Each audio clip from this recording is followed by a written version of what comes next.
Thank you for attending the press conference.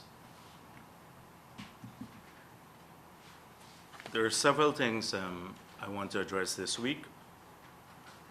However, I've seen the continuation of this so-called outreach by the illegal cabinet.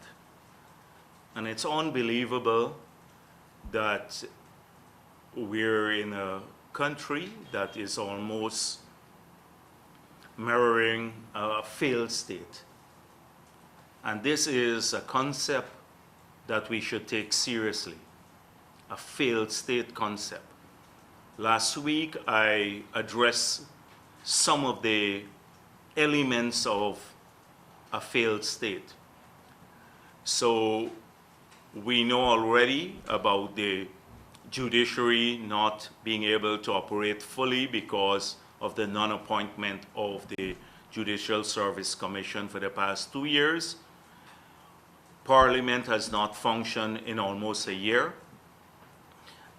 We have a caretaker government, an unconstitutional government. And most of the ministries now, for the past year, have been running on autopilot. People's issues are not being addressed because the government, the legal government, has embarked on a political strategy. What they failed to do for over 4 years, that is to address people's concerns, look out for their well-being, meet people in the communities to listen to their concerns. They're trying deliberately to delay the elections so they can go back on the ground. But every time they go out now, I see they have a series of meetings planned for this weekend. Every time they go out, this is at a cost to taxpayers. So we have now, in fact, they have spent over $2.5 billion of taxpayers' money on these so-called outreaches. So we are paying for them to come to your communities now to tell you the same old story. And the story, is that the PPP is corrupt and they're clean as a whistle. Secondly, that they have created thousands of jobs. Everyone is enjoying the good life. And they have a plan for the future. They're on top of the crime situation. The same nonsense they peddled in 2015 and make some outlandish promises again. So that's what they're embarked upon right now across the country. So people have to understand, every time you see a minister now who comes to your community, he's coming there using your money to tell you the same things that they said in 2015 that they never respected or kept. And they're only doing this because of the elections. Only because of the elections. So I just wanted to say that because they create this impression they're busy at work. But they're busy doing two things. That is going out on the ground, making these false promises, and then they're all cutting deals. Almost every minister now and the functionaries around them are cutting deals for hoping to gather as much as they can before the elections come. They're creating nesting eggs around the place. Some of them abroad, sending money abroad already. We've seen that happen in a few cases.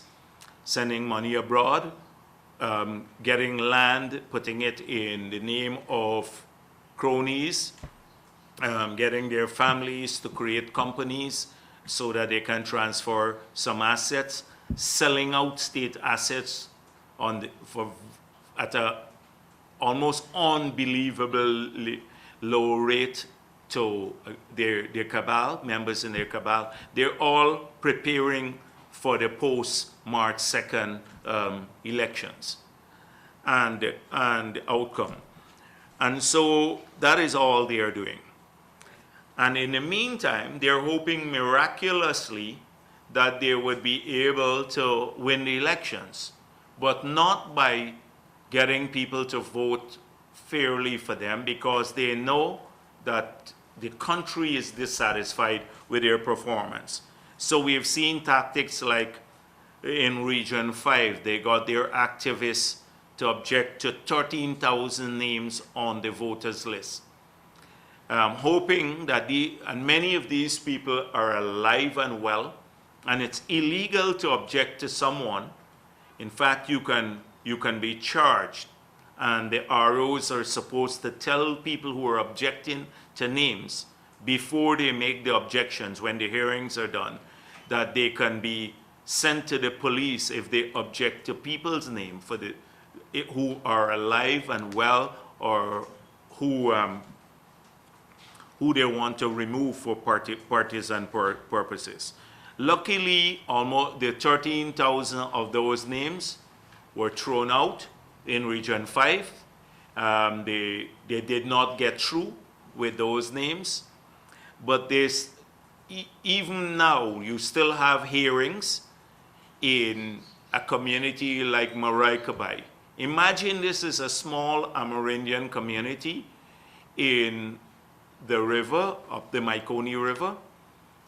And the PNC has objected, APNU has objected to 464 names on the list, almost the entire community. They want to disenfranchise because they know that the PPP historically in past elections have gotten upwards of 90% of the votes from that community. So they're trying to get the people's name off the voters list. Of course, we will fight this vigorously. They had several objections in Region 9, and 600 of those objections have been thrown out. So we are going to fight any attempt to get people who are eligible to vote, which APNU is trying to do, to get them disenfranchised, regardless of whether they're PPP supporters or APNU supporters. They have a right as Guyanese to be on the voters list in the right place and be allowed to vote. So we have had several engagements, public engagements by the chair with the media, since we have issued calls for her to speak directly to the media. And we're very grateful for this, because people can then ask directly ask the chair directly about her positions on various matters.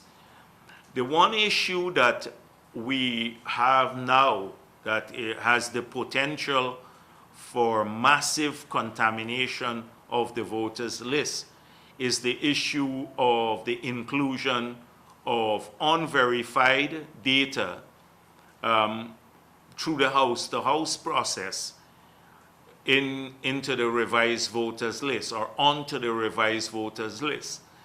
So you would see that Vincent Alexander made a proposal.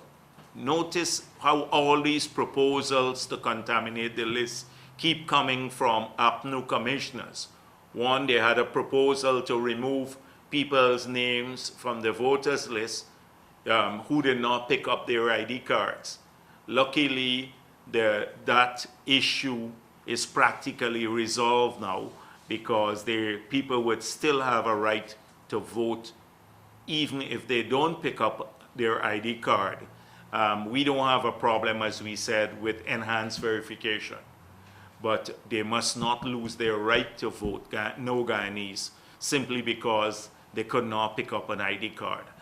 So that proposal came from APNU commissioners, and now Vincent Alexander is back at it again to try to use the data from the house exercise on the revised voters list. So we were extremely pleased that the chair said that all that she asked when questioned by the media, that all that she asked GCOM to do was to publish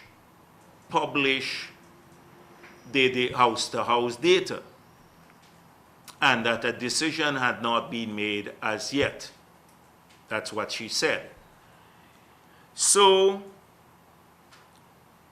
we are pleased with this because we know that the chair, and we have written her to this effect, that we want to see the statutory underpinning for these decisions, because elections are about a statutory process. You can't act outside of the election laws, and there are several laws governing the elections, National Registration Act, etc. So publication of the list, as we said, and you know what the list was published, the house-to-house list was published, and that list had both, you had two lists, both people over 18 and those under 18, from 14 to 18 and 18 and above, two lists. But what is important for us is that that data was not tested. And the only piece of legislation that we have now governing the claims and objection period that was issued by GCOM and signed by Justice Singh is this order. One order governing the entire process, number 72 of 2019. And that order speaks about the National Registration Claims and Objections Order 2019. And it speaks about, here the schedule, it speaks about the extraction of the preliminary voters list, the day it shall be published, the period in which it will be subjected to claims and objections, and the end date for that period. So it says PLE, extracted from the NRR. We're yet to see an order, and there is no order that exists, that would govern the publishing or the use of the house-to-house data for the purpose of claims and objections. Our contention is that if that was intended to be used, then there had to be an order before it was published, amending this order or supplementing this order. And that was not done. And so that data was never tested through claims and objection. And therefore it cannot be part of the revised voters list.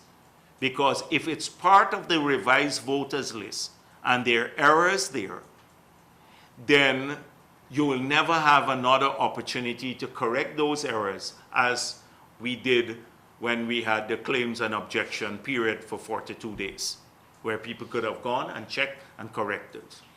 And our contention is that the data is so bad that it makes it even worse. So first of all, it's not legal, and secondly, the data is very bad. So just to give you, we have a ton of this material, and we're hoping to get them to the chair so she could see how flawed the exercise was, the house-to-house exercise.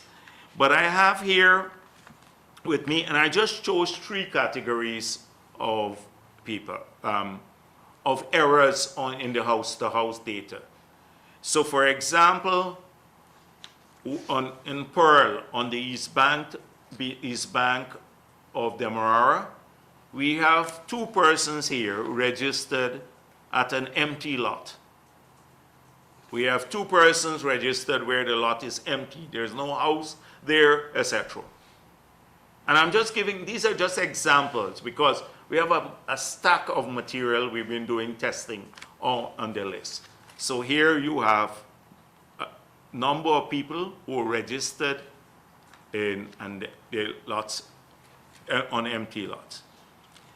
We have here in Bartica, we just did a quick test in Bartica, well, in all across the country, but let me give you a couple of examples from Bartica. We have on 2nd Avenue, 38 2nd Avenue, Bartica, a person listed here who is non-existent. 52nd 1st Avenue, not a non-existent person. 128 3rd Avenue, Bartica, not a non-existent person. And this is just random sampling of the house-to-house data in Bartica. So you have people who are registered to addresses that they never lived at, and for all intent and purposes, they could be fictitious people. And the third category I'm going to highlight today is multiple registrations. So several parts of the city, like in Roxanne Burnham Garden, in Kitty, etc., we have one name appearing 2-3 times with different the form numbers, because they don't have ID numbers here. We've highlighted this. Several places, multiple registration. And what I'm saying here is not exhaustive. We have like spelling errors, addresses, errors in addresses, a whole range of issues. People's names are changed, who are real people. So if they get on they use this data now for the revised voters list. Remember, this has not been subjected to claims and objection. And they put this in the revised voters list, and you're John Jones, and you've checked everything on the PLE, you can become John James in the revised voters list, and you will never have a chance to correct it. And when you show up on polling day, they can deny you the right to vote because of an error. So this here is, if we go down this route, we'll have a disastrous situation. And this is a possibility where I think they were hoping to pad the voters list to put in a number of names here or to create confusion, disenfranchise people and people all around the country, which will create trouble on election day. Just imagine you check your name on the PLE, your name is okay, you went through the claims and objections, you think everything is okay, you voted in the past, and then you show up on that day and you find they've changed your name based on some error that they made or some shenanigan through the house-to-house exercise. And so this is why we argue that this attempt to contaminate the list by APNU again through Vincent Alexander and the others must be fought off. And we're pleased that the chair said no decision has been made, they just published it, but publishing it is not it wasn't done through an order. So for the purpose of the elections, it cannot be used because it was not done through a claims and objection order. People never had a chance to test that data. So this is vital for us, and we'll keep talking to GCOM and to the international partners and those people who hopefully will come in to GCOM soon. I noticed Lowenfield misrepresented some of the things at the press conference about UNDP and the purpose of the IT exercise. It was for local government. If you look at the summary to their report after the mission came here, you would see that's not true, that the consultancy covered both local government elections in 2018 and it covered also the national elections in 2020. It was clear. So Lowenfield misrepresented that, and he said at the press conference that he doesn't report to the General Secretary of the PPP, and we never expect him. The laws are clear about his reporting relationship. That's what we are worried about. We're worried that his positions seem to mirror those of the APNU commissioners almost all the time. And so he doesn't have to report to me. All he has to do is to perform his duties impartially and to give explanations to the public, not to Jagdeo or the People's Progressive Party, but to Guyanese about these issues. So we have written to the chair of GCOM on these matters, and we are hoping to get some response in writing on this issue.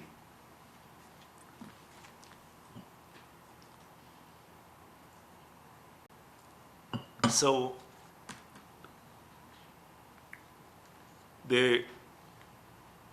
I saw, was it yesterday, the president announced salary increases for the public servants. And I found this very unusual, but we're in the election season now, and so anything could happen. Because normally, salary increases are announced, routine salary increases, and these are routine salary increases because they were budgeted for in November last year. It's not like the money just came into the budget. These were budgeted for since November last year. They're part of the 2019 budget. So the normal course of action is that the Minister of Finance will announce salary increases. But in this case, the President announced them through a speech. But this is the same President who's refused to announce a plan to tackle the ravaging crime situation in the country. When asked by the reporter whether he was worried about it, he said, I'm not worried about the crime situation. But he could find time to announce a routine salary increase to public servants that was budgeted for, but not find time to disclose to the country his plans to tackle the crime situation. In fact, he says his solution is the appointment of 4 deputy commissioners. My contention is because he has absolutely no plan to tackle the crime situation. He's lost in that regard. Secondly, this president knows that 30,000 people lost their jobs. He wouldn't acknowledge it, but it's a fact. In the mining sector, in the forestry sector, in retail trade, in construction, Gaisuko, Amerindians, everybody lost their 30,000 jobs. So I thought by now he would find time to announce a plan for job creation in our country. He doesn't have a plan, so he can't find time to do that. He vacillates between value added to pepper sauce on the street, selling pepper sauce. That is what he vacillates between. No carefully thought out and well laid out plan for job creation in the country. And then enacting a set of consistent policies to support that environment for job creation. He has not done so. He doesn't have time to do that. You will hear this, the gaffe, I'm working on this, or we have to do more value added, etc., but nothing of that sort.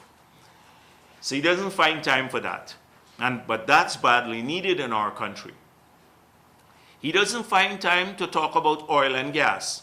They've sold us out on the contracts. Trotman said he was instructed to sign the Tullow deal. He was instructed to sign the Tullow deal, which has 0 royalty, 1% recoverable, 0 royalty. And he doesn't find time to talk about that, although the instructions could have only come from him. He doesn't find time to define the strategy for the sector and where we're going and how he would look out for national interests, our interests, rather than sell out our patrimony. Can't do that. No in-depth address, but he could make a speech about a routine salary increase to public servants that was budgeted since last year. I can go down the list of all the failings. Infant maternity, I saw Valda said, not infant, maternal mortality has fallen. It's fake news. Maternal mortality this year has increased over last year, almost double maternal mortality. He doesn't have a plan for that. Although they 2015, they said, vote APNU AFC to reduce maternal mortality. Could not find anything to talk about, but makes a routine thing. So so now they're arguing, I see the Minister of Finance saying something like it's about 75% increase. Well, the numbers are suspect, a 75% increase. But let me tell you what you should expect from APNU. Because it's interesting that within the last week that Minister Jordan will make 2 speeches talking about salary increases, but then talking about the need to downsize the public sector by 15 to 20,000. And I have more than a suspicion, more than an intuition, I have some information that they plan to make some of these increases sustainable, because they know the increases can be sustainable, that they plan after the elections to terminate, to downsize the public sector by 15 to 20,000. You said it can be done immediately, but that's their plan. And you recall them saying to the sugar workers, oh, well, the PPP was lying when we talk about closures. Go to the speeches. I have them on video. Look at the WIM speech for many of them. And they said, no sugar worker would lose their job. And just after the elections, they started. Weeks after the elections, Wales was closed. Months after, Wales was closed. So this is a promise, basically, to downsize the public sector by 15 to 20,000 in the future. And I have no doubt that this must be coming from the IMF to Winston Jordan from the IMF, because he does everything that he gets advice to do. Increase the taxes, doesn't look out for Guyanese. So I have, and they love a small public sector. So he mentioned why there was no need to mention this, but twice he mentioned this in the last week, along with the salary increases, and linking the two. He said for you to have high salary increases or salary increases in the public sector, we have to do something. We have to downsize between 15 to 20,000 the public sector. And so watch out. This is a promise. That is what they are making. The fortunate thing is that they would not be there to implement this promise to downsize, because we intend to create more jobs. But this here betrays the thinking of the administration. And so watch out for it. Now, what they're looking at, just to go back to the numbers, they're looking at growth in employment costs. And even that number is not 75%. If you go to the budget, you can see. Look at between the 2 periods. But guess what has grown significantly in the employment costs? And I'll come back to that in a moment. So this increase has been announced. And guess who are still worse off than 2014? 10,000 persons who work in the joint services.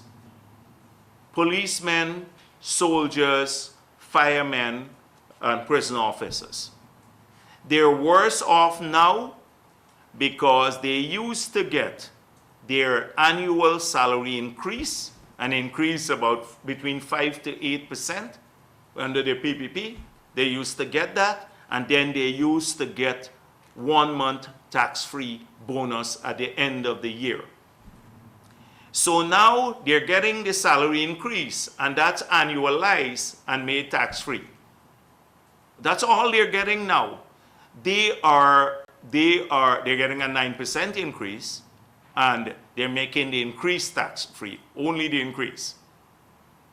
So the policemen, soldiers, firemen, and prison officers are worse off now. They're getting less in 2019 than they were getting in 2015 in terms of the percentage and disposable income. In terms of disposable income. So I thought at least Granger would restore the tax-free bonus to the joint services. He did not. They see that as a bribe. So 10,000 of the people who get paid from the public purse now are worse off now.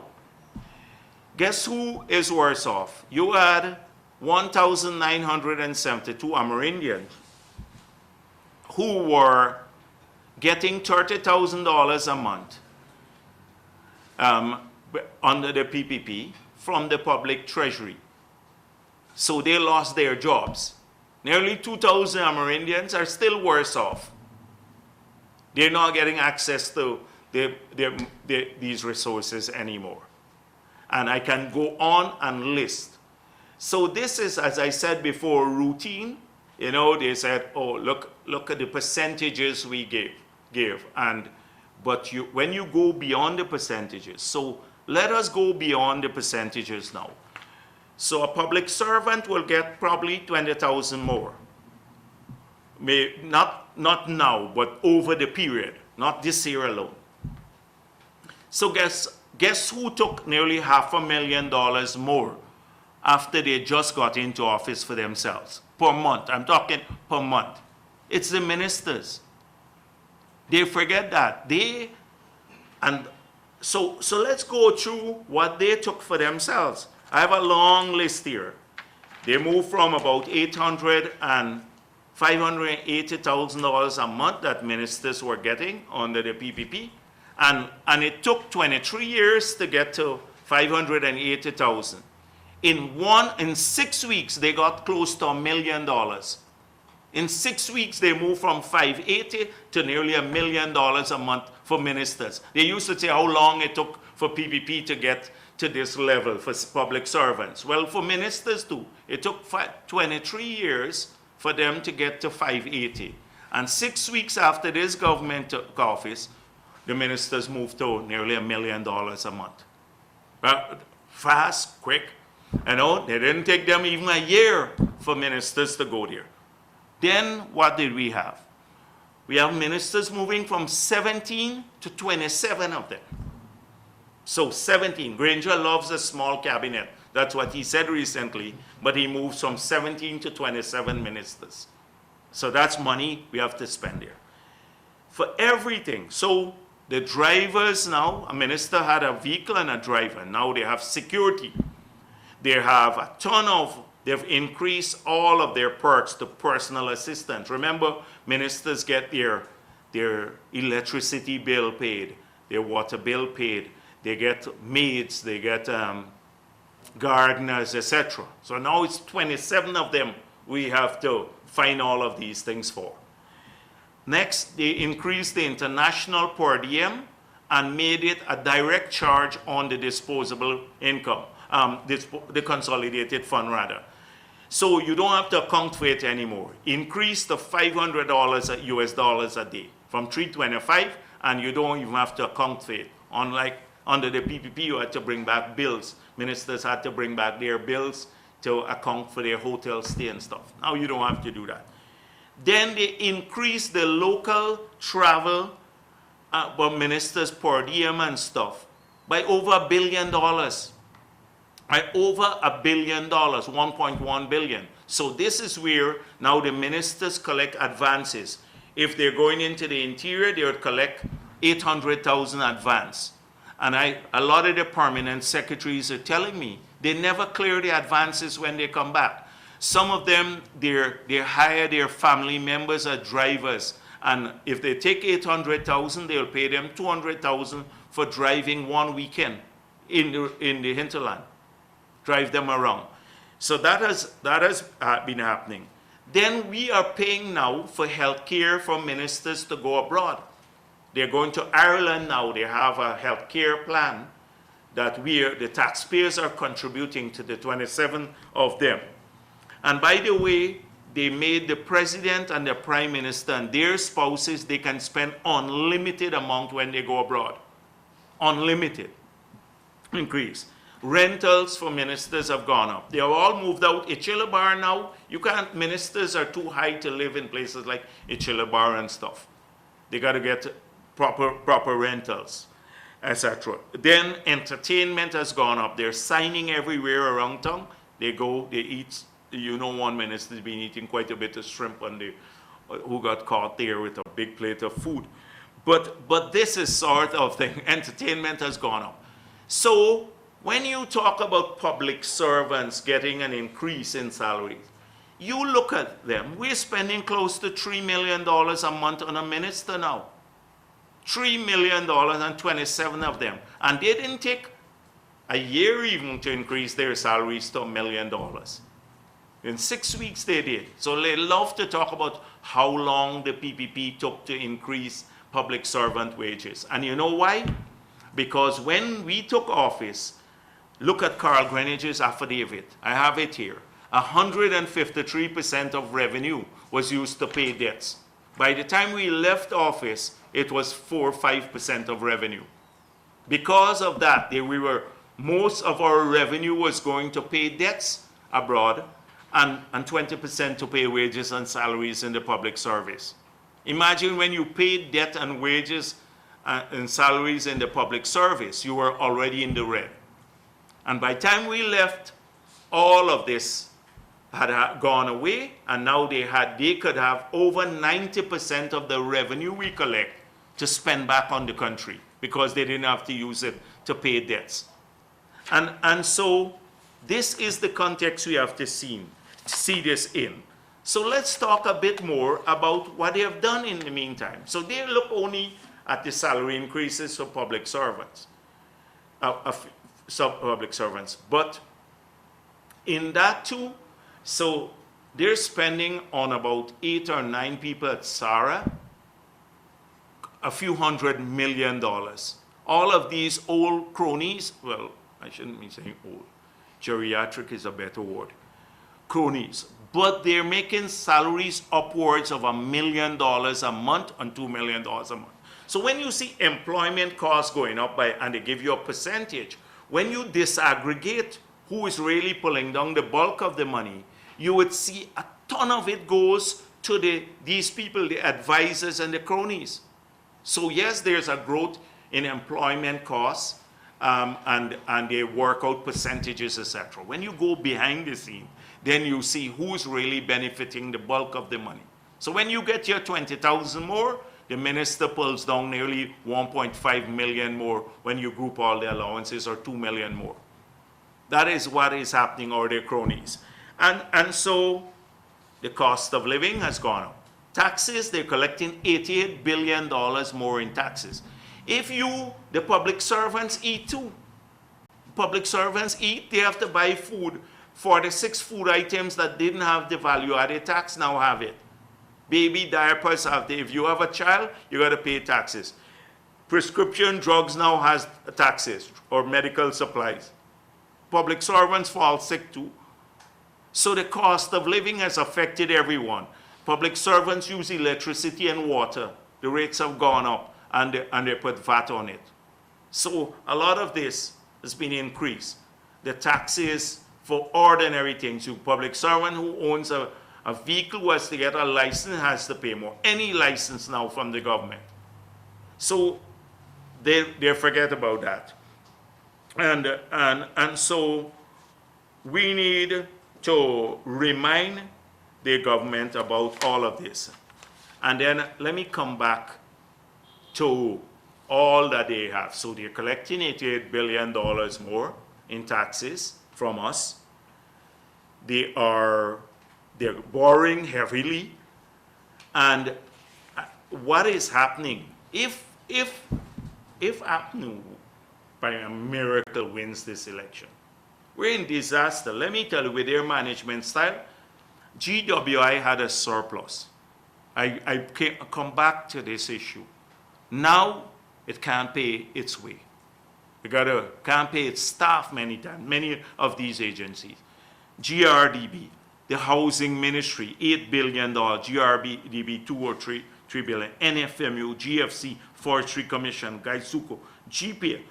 Almost all of these places are bankrupt. GPL had a 20-something billion surplus in the first year because they didn't adjust the prices downward for the electricity rate. When fuel prices fell on the global market from $120 a barrel to $28 a barrel.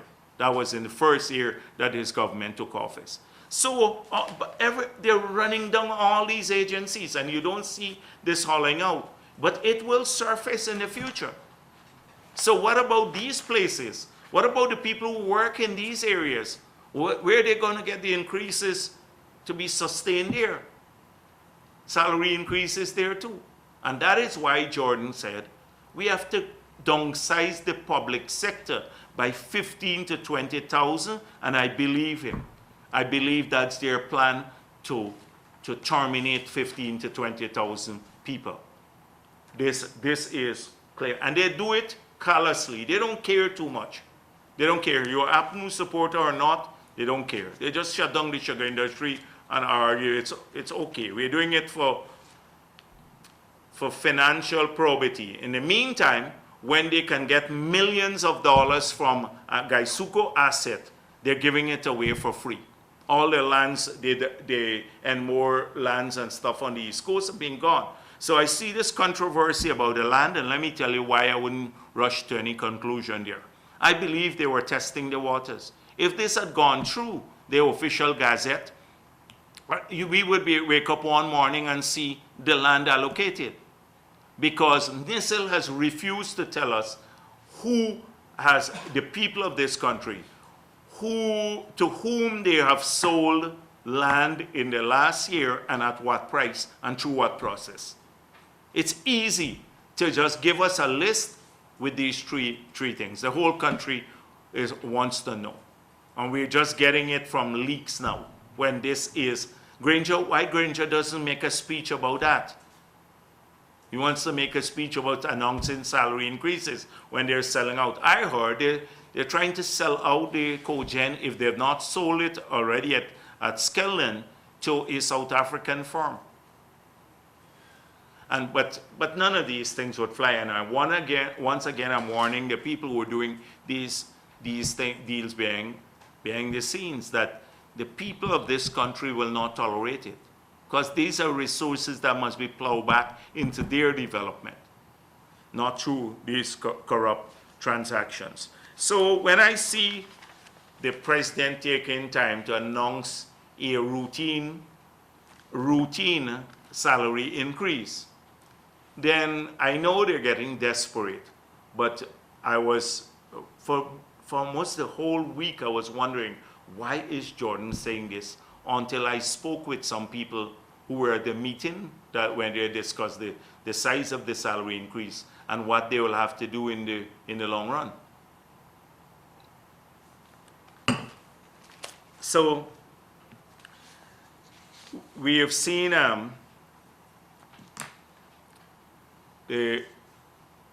Mr. Granger, the headline, the Maraways, bulk of oil well to trickle down to ordinary Guyanese. And he says this. So they have something at Victoria, and they bring people all around. He says it's not a party event, but it became a party event for them. And this should be something to celebrate the purchase of the Victoria Village by our ancestors. So he then feels he addresses, oh, the wealth will trickle down. We don't want it trickle down. It will take forever. There's nothing to trickle down with the contracts that he has allowed his government to enter into. In fact, on a daily basis, I'm becoming more depressed when I see elements of this. And we made it clear that we're going to engage. As the first day, we have to engage these companies. Their contracts have to be fairer. The contracts have to be fairer. I'm surprised that a president will say that we must wait from oil that is Guyanese oil, we must wait for the benefits to trickle down eventually to us. But the oil companies are starting to rake in from day one and boast about how we are paying their taxes, and Guyana will be a cash cow for them, and starting from 2021. And we must wait for the trickle down to take place for us. This is the sort of vision, lack of leadership that we have, and it can't change. They're too compromised to negotiate or renegotiate the contract. So when I see this guy, Mark Bino, the politician, he talking about local content policy by year end. This is an illegal government. And I'm sure that nobody is going to pay serious attention to this. Not the oil companies, etc., nor anyone. Because they know that the government is illegal, too. They compromised us by putting us in this place. So I see that, and then Basil Williams goes to Washington, the World Bank Forum, and they have to be careful about who they invite there. So he talks about, one, fighting corruption, and says in the Washington that the PPP just took care of family, close friends, and cronies. Well, people were working, you had money flowing through the economy and not drug money. You had Guyana moving forward. We are paying off our debts. There was optimism in Guyana about the future under the PPP. They haven't been able to prove a single case of corruption so far. But he goes to Washington to say that and ignore that there are hundreds of cases of corruption in this government. It stinks. And they're so aloof from public opinion that Granger says there is no corruption. And I suspect this useless Basil Williams also, they live in that dream world. As I said before, you have ministers who are collecting every single day. Everybody knows about it. You have middlemen now. If you want to see a minister, you have to now pay a middleman to go and see him. That is what's happening. Any policy you want, anything, is up for sale now in the country. And then he speaks about the FATF and how they prevented Guyana from becoming a money laundering jurisdiction. Now, they have not charged a single person.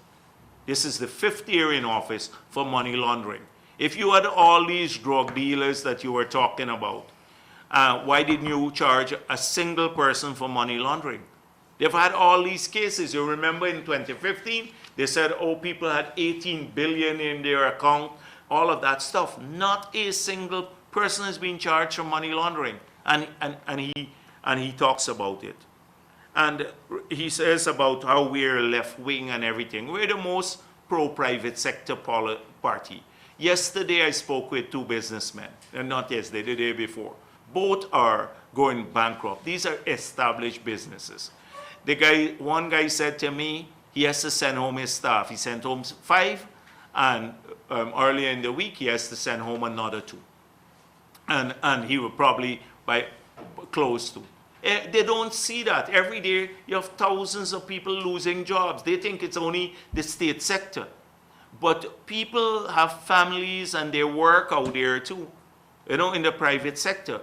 And they're losing jobs every single day because of this government's policies that are harmful to private sector growth and investment.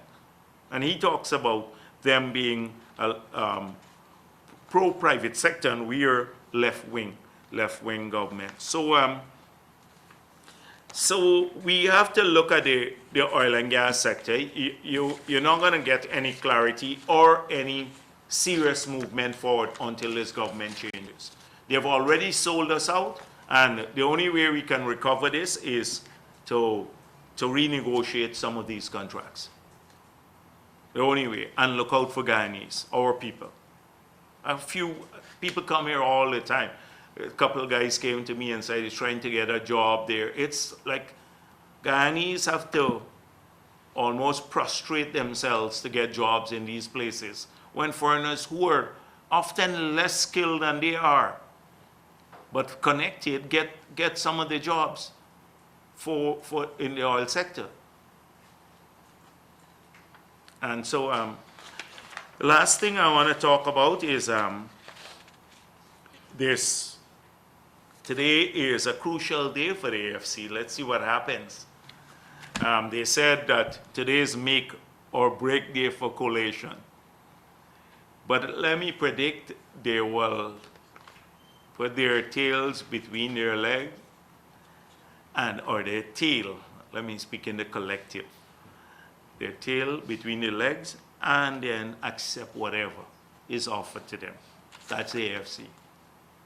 And I saw somebody posting something, and I was asking if it's true, but I wouldn't be very surprised if they try to push back that Ramjatan does not become the prime ministerial candidate, and he still hangs around. I wouldn't be surprised about it. They have to hang together. These like rats in a sinking ship, just clinging together for dear life. And the ship is sinking because they refuse to look out for the country. They're only looking out for themselves. They refuse to look out for people. Their own supporters, PVP support the whole country. They're just looking out for themselves. So that's it. Thanks. Mr. Jagdeo, you say that the only way... let's talk about oil and gas for a second. You say that the only way to reverse, as you call it, the sale of gas patrimony is to renegotiate some of the oil contracts. But you have consistently refused to renegotiate the one contract that really matters right now. Well, that's why I said some of the contracts, because I've already made that position clear, and you know my position on that issue. So I said some of them. But I've made it clear how the external contract must deliver more for us too. Okay. So. Could you tell us about your most recent discussions with ExxonMobil, specifically with reference to the IR project? Oh, we have not. The last time, remember I mentioned to you, this was about 4 weeks ago. About 4 weeks ago. That was the last time I met with him. We have not had any discussion on any of these projects.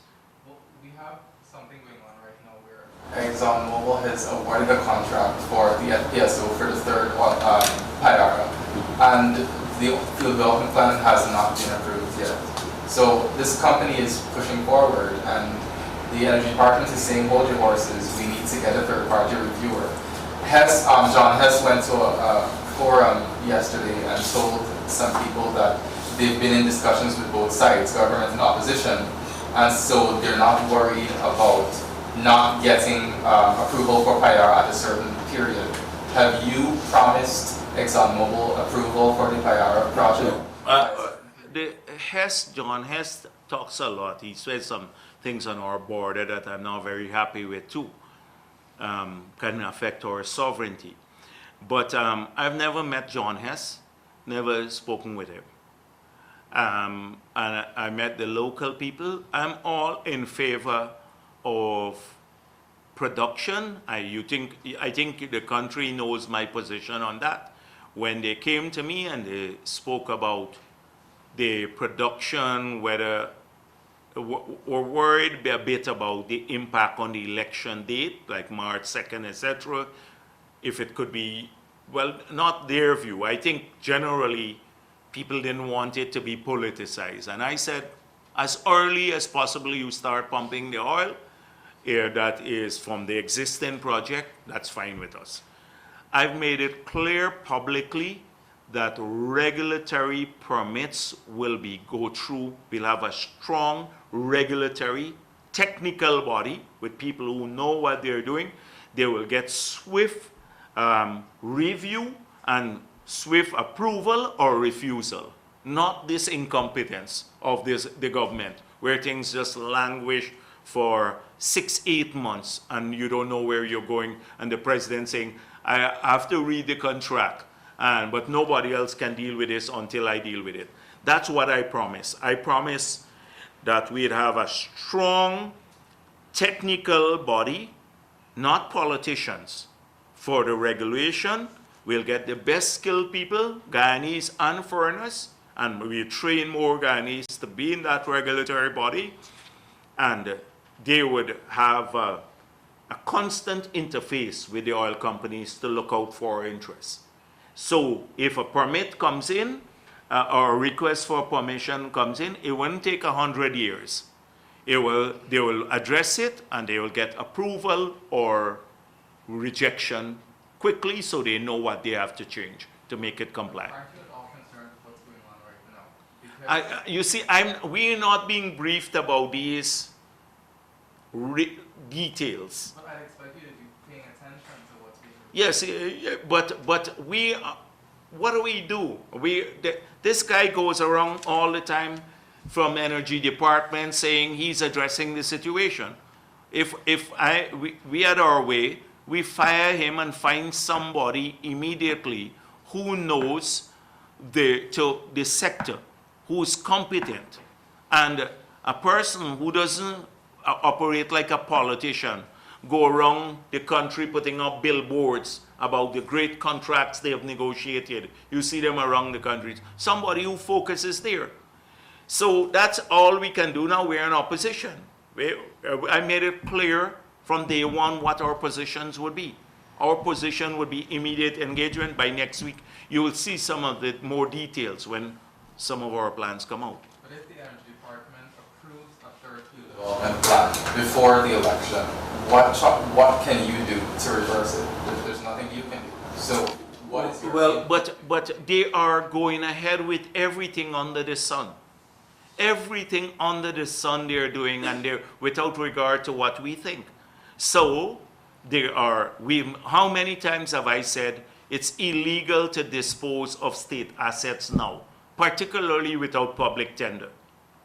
You think that stop NISIL or Go Invest or Lands and Survey from doing it? It's the same thing we witness right across the country in all of these agencies. What do?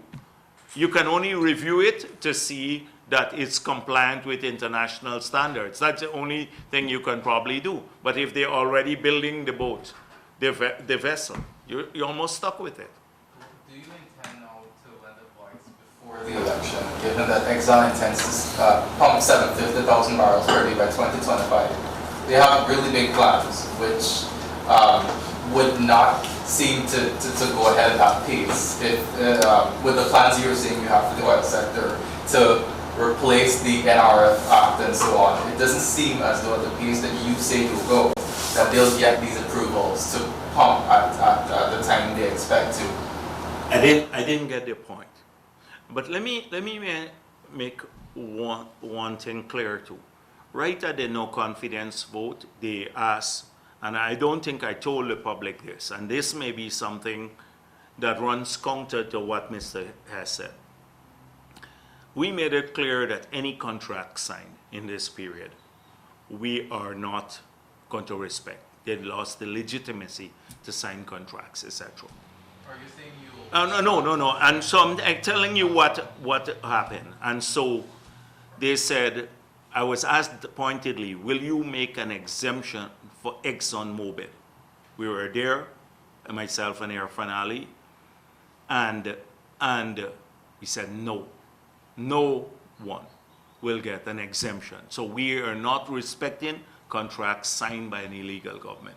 So that's all I can say at this point. We didn't get into details about which contract or what, etc. That was a generic That was a generic question posed to us, and the answer was categorical. So no approval should be granted? That is, I don't want, you're trying to put us on the issue. If the regulatory process requires review, but I don't see how they can try to sneak in all of this just within the next 3 months, try to get things that will bind our hands on the, especially on the side of the benefits flowing to Guyanese. I'm more concerned about not the production schedule, although you still have to follow a process on the production schedule, but I'm more concerned about the flow of benefits to people. So we want the production to go higher, but we want a bigger share of the benefits to come to Guyanese. So on the production schedule, once you go through a process that is transparent on the production side, what we could review, for example, is say was the FPSO competitively sourced. That is something that you need to know. If you're going to spend X amount of money, 800 million, $1 billion, and it's coming out of cost oil, then you have to demonstrate that the FPSO and all the other procurement are competitively sourced. And you'll review that? We will review all of those things, everything.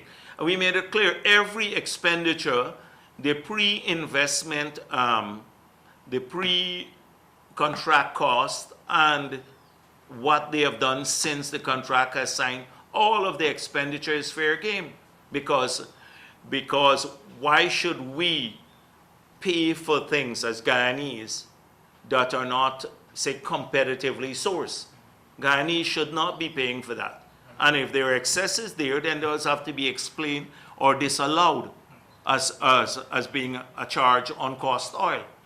What do you say to ExxonMobil and partners now who appear to be stubbornly, pacing forward despite the fact that the energy... I don't know. This is what I'm hearing from you. I have to acquaint myself about where these plans are, whether this is true that they're forging ahead without permission.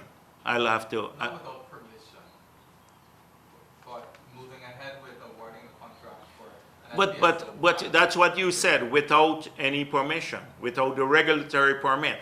So that is an issue I have to ascertain, whether they have done that, if they're moving ahead. I don't want to comment, give an issue that turns out, a comment on an issue that turns out not to be true. Sure. Your doubts about the house data. Let's say by some miracle you finally managed to convince the GCOM chair that this house-to-house data is flawed and it should not be used. What happens then with those 30, 40, 50,000 new registrants there on that? Because election date has been set. All right, but this is like a fallacy too. So one is, I hope we don't need a miracle to convince her, because she has now made a decision. I think we can convince her using the law and common sense and the desire to have a clean list. So there is no 40, 50,000 people who are new registrants. Nowhere in the country, in this entire period, through the claims and objections, when people had an opportunity to go back, I think they just came up with 6,000 new registrants. That's what the cross-matching found from the first tranche. No, because the cross-matching, you're the only one who has this cross-matching data, but let me tell you what we have heard about the cross-matching data. This is where, if you find 50,000, that speaks about the flaws in the database.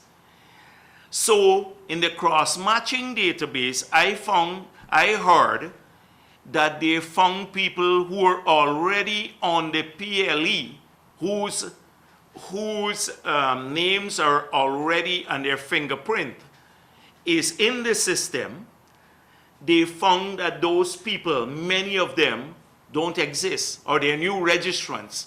They're new registrants when, what this effectively means is that the house-to-house data, when they took the fingerprint for those people, and there could be upwards of 20,000 people in that category alone, they took the fingerprint wrong. So when you, this is the PLE, the NRR, and it has my fingerprint here, and then when they take my fingerprint wrong in the house-to-house, or mix it up, it shows when you do the check, it says that person is new. This is a new person, but I've already been there. I want them to go make public their findings. That alone should kill the house-to-house. And they locked it down. They have this data for weeks. Lowenfield and the others haven't make it public. Given that you're speaking on the results, would you then have access to these results that you can make public? You're speaking on the report. You said that you... The commissioners mentioned, I have not received the report. I asked the commissioners for an analysis. They gave me, why do you think I didn't raise it as an issue here as yet? Because I asked the commissioners and they said the findings are adverse. Like the one I just gave you one example. There's several of those. You could never have, logically, you'll never have 50,000 new registrants. Last year, they did the claims and objections before the local government elections. It ended on the 31st. So people had a chance to go in. Are you saying from the 31st to now, suddenly 50,000 new people appeared who were not on the list at that time? Let's change the numbers. Let's imagine it's not the 29 or 50. Let's imagine there are 5 persons who were registered during house-to-house, who did not go back during claims and objections to be re-registered. So the only record of their registration is on the house-to-house list. Let's imagine it's just 5. Would that be enough?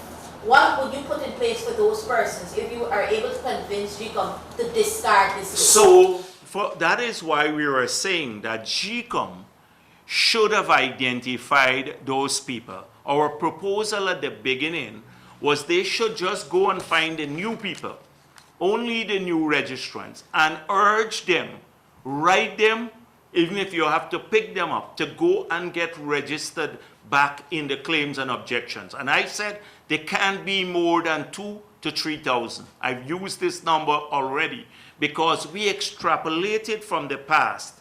Every time we've gone through 15 cycles of this, since 15 cycles of continuous registration. So we see every time you have a continuous registration, the numbers that come in. It's between 4,000 to 6,000 new registrants that come in. No. I'm just giving you an example because that's how you work with data. You look at it, the historic trend. And so when we said that, so if you did 360,000 names, right? That's almost half of the database. We said take 6,000 and divide it by 2. So you'd have about 3,000 new registrants maybe in that mix. So why don't you go and get the 3,000 people and ask them to come in and re-register in the house-to-house, the claims and objection period. Now, yes, so that is what we were proposing at the beginning.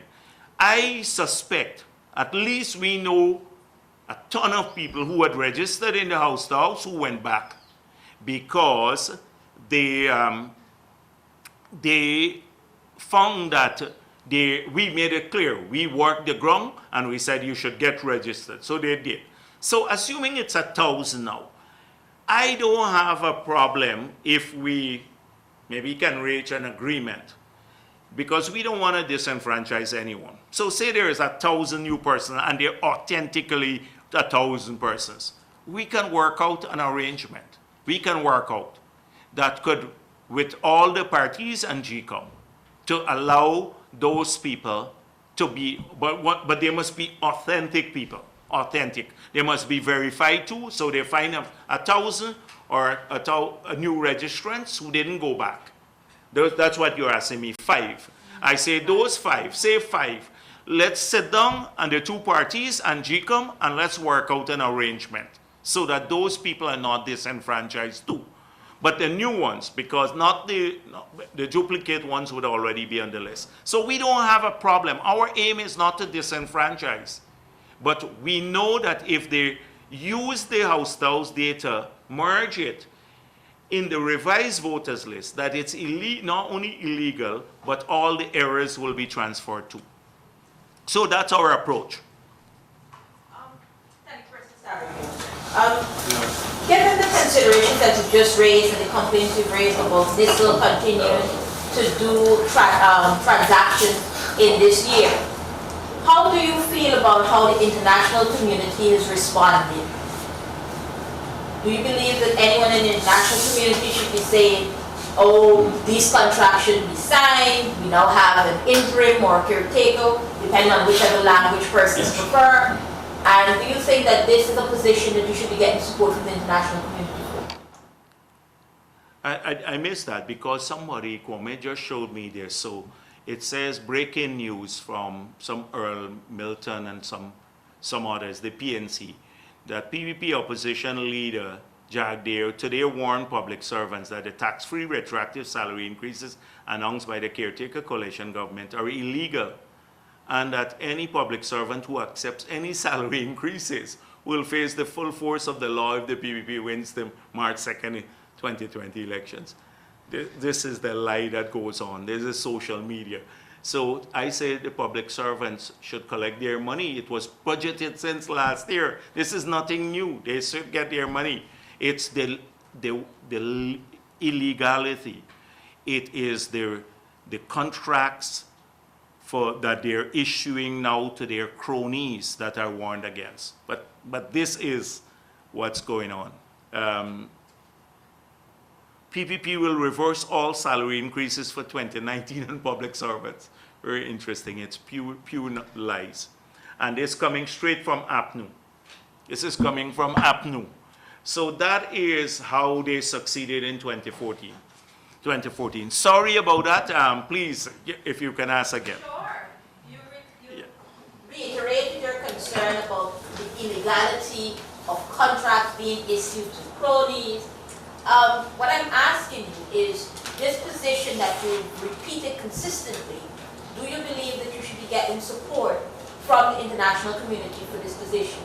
That the government, whether interim or caretaker, depending on the language persons prefer, should not be engaging in these processes? I think the international community should focus on democracy, rule of law, things like freedom of expression, etc. I don't think they would want to get embroiled in definition of caretaker. They've already made it clear that the government is unconstitutional. At one stage, they asked whether we will go back to the parliament, and I said to them, no, we're not going back to the parliament, because going back to the parliament would mean giving legal coverage for these illegal acts, and we wouldn't be able to prosecute people. And they accepted that. So I don't think they will get involved in these issues, but trust me, this matter comes up all the time, and they're fully aware which ministers and which agencies. You don't need a microscope to say NISIL has been doing this wantonly. You just ask, see if the Starbuck News or any other newspaper for that matter could find out how much of the $17 billion that they took in a bond they've spent, where they've spent it. Is there a tender out for the Skelden? Have they sold their assets of Rose Hall Estate, some of the assets, and to whom? Who got the contract, the multi-billion dollars contract for removing the scrap iron from Wales, the factory, dismantling the factory? How many persons got land on the East Coast and on the East Bank that were formerly Gaisuko's land? If that's just a few. I can give you a long list and you will never get a reply. You'll never get. And doesn't the country need to know this? These should be publicly tendered. You can ask, Go Invest the same issue. I can give you a long list of questions for Go Invest. So it's those contracts that are not transparent and that will be reversed, not the salary increases for public servants. We are happy for public servants, but as I pointed out, that is a routine matter. And caretaker governments can deal with a routine. This was in the budget before the no confidence vote. Granger didn't need to announce it. They could have just given the public servants. We're happy for public servants. But the problem is, my concern is they plan to fire between 15 to 20,000 public servants. 15 to 20,000. And it's all of these, the ones who have to worry, the ones who are putting out these things. Like the DPI. In the DPI, that's where they have a bunch of corruption there. With the DPI, with the money they spent, how many AFC members getting contracts, how many of their family members are employed there, siphoning funds, etc. Like, so they are the ones who are worried. They're not worried about public servants. They're worried when I say we will review. The ones who are getting all of the land, etc. I'm sure it's the government agency putting that out in Congress Place about public servants. The Georgetown Chamber yesterday held a press conference where it said that the government should reassess its relationship or the relevance of CARICOM because of how certain barriers to trade have been used against Guyana. What are your thoughts on Guyana's relationship? We'll always have to be part of CARICOM. But however, some of the member states of CARICOM have to start treating our people, and this is a long battle we have had. Personally, at heads of government level, we had some real big fights about how our people are treated around the region at airports, etc. So even now, when a lot of Trinidadian businesses are coming to Guyana and enjoying the hospitality, they're getting state land sold to them for next to nothing. You try to get our people to go through the airport in Trinidad and Tobago, and they're treated with disdain sometimes. And this is not a new complaint. It's been a complaint that we've had for a long time. And then you try to get our agricultural products into Trinidad and Tobago, or our manufactured goods, or chicken into Trinidad, because we want our exporters to send their goods there.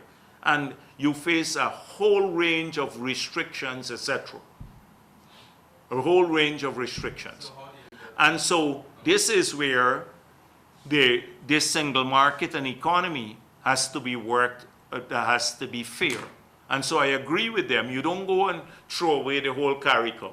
You ensure that Guyanese are treated fairly, and if there is no fair treatment, then there'll be reciprocal treatment. If you can't accept our agricultural products going into your country, then why are you coming here to want to invest in our country? You know, that sort of thing. A lot of these individuals, I know people who are sending people now, a couple of ministers even, who are sending people now to meet people here to get land and stuff like that. They are the ones who are blocking our goods going into places abroad in CARICOM. So now everybody we've suddenly become attractive. Right. So thank you very much. Yes, sure. Last week, Ministerial stated that he wanted you to be the Prime Ministerial candidate. Vice President, sorry. What are your thoughts on it? And do you think it is in good spirit with the CCJ's ruling stating that you cannot serve a territory? Sure. Well, first of all, it's not a third term. So we never discussed this. I think this is his expression, his desire. And right now, I'm not looking for, I made it clear that I'll be part of the next government. I want to be part of the next government because every single promise we make, as General Secretary of the party and sitting here, I see thousands of people who come here over time, ordinary people, people who voted APNU, etc. They want to know they can trust us, not to betray their trust. I made promises. I said I want to change the party by including more Afro-Guyanese. I want Afro-Guyanese to feel comfortable that a PPP government would look out for them. I want to make sure that I give them those assurances. So being part of the next government. But I have not decided in what role, in what capacity. I have not decided in what capacity. I do want to do other things with my life too. So I have not decided in what capacity at this point in time. Since you brought that up, Mr. Jagdeo, Guyanese critic, do you want to do other things with your life? Would you go on to work along with ExxonMobil? No, not Exxon. Okay. There was after I left office, I visited in those 3.5 years or so, between 2012 and 2015, over 40 countries. I did some paid work, like speaking circuit, so speeches and stuff, pretty lucrative, and a lot of it was pro bono.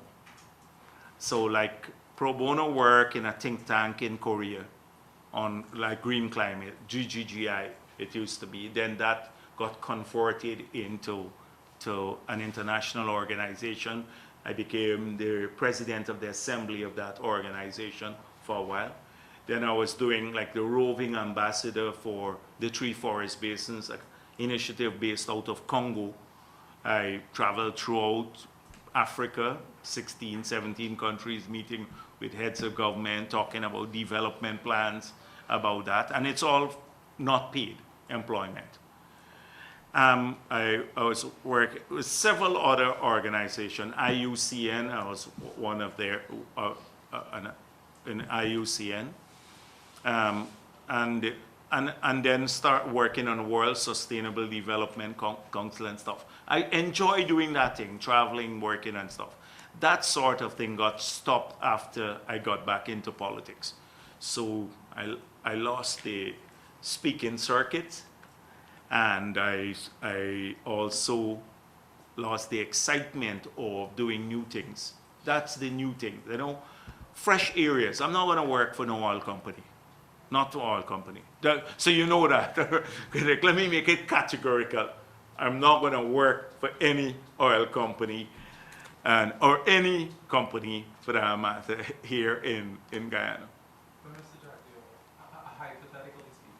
Jagdeo, hypothetically speaking, Mr. Irfan Ali, he seems to admire you a lot.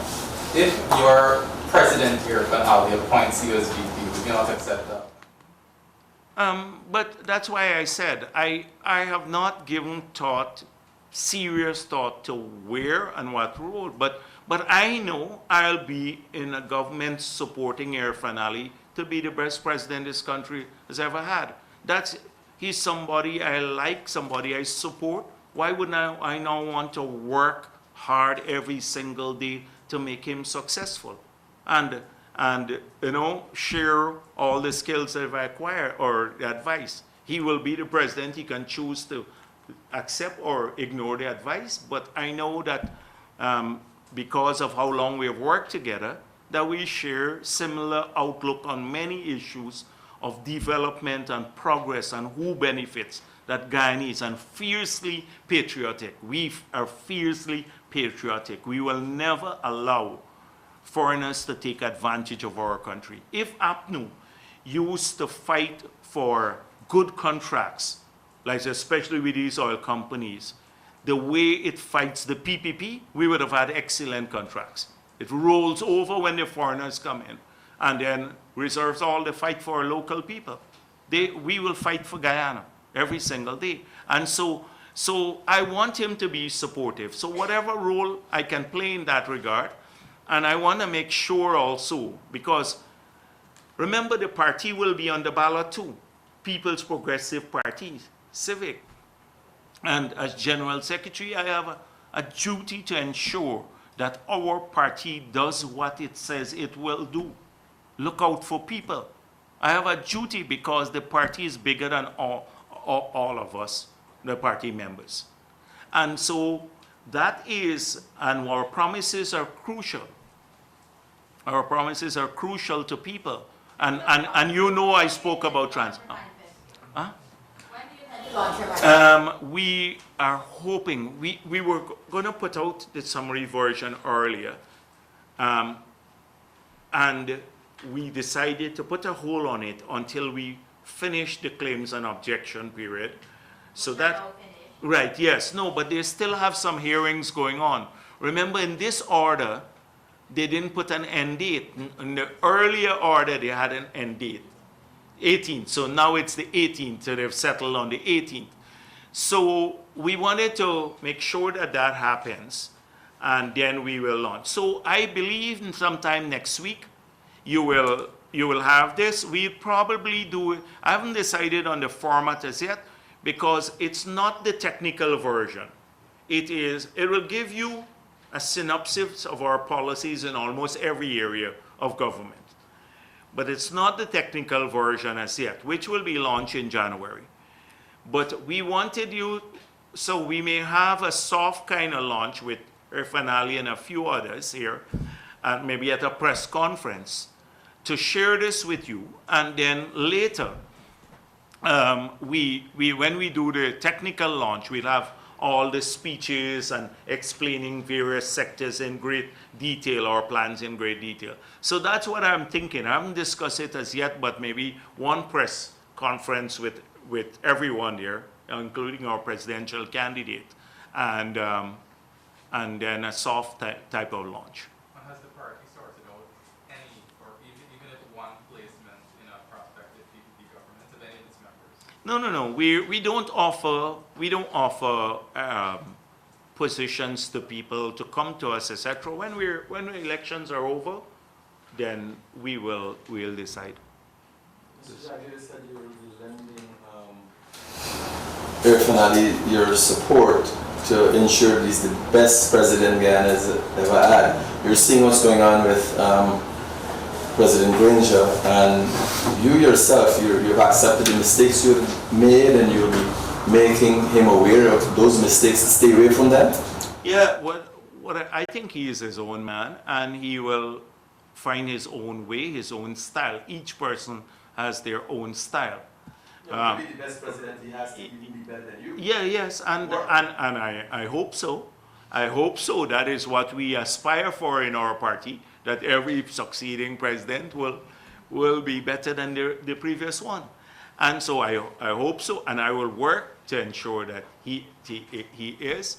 But you can't compare Irfan Ali with Mr. Granger. Thank you.